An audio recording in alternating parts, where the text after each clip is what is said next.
Hi, welcome to Volatility 411 for Friday, August 28th. I'm Russell Rhoads, head of research and consulting at EQ Derivatives.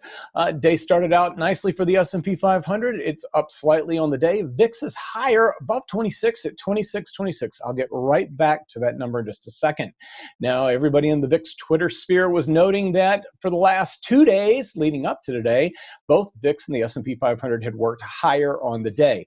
Now, we've had 2 days in a row like that 109 times since 1990, so it's not that rare.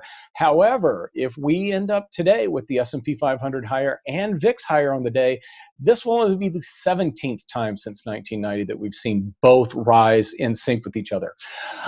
Taking a look at the VIX futures curve right now, the September contract's at 28.50, the October contract at 31.30, and November's at 30.30. The October-November spread has widened out a little bit from about 75 cents where it was earlier this week. It's been as wide as $2, and it's just something to keep an eye on as the election gets closer. Now, we definitely have to tip our caps to the Mini VIX Futures, which have been out for a couple of weeks. So far, average daily volume is around 37,000 contracts, and yesterday was a record day with just under 118,000 contracts of the VIX Mini Futures contracts trading. So very nice start to that new way to get exposure to expected volatility. And then finally, just a couple of trading observations. Yesterday, a couple of out-of-the-money call sellers.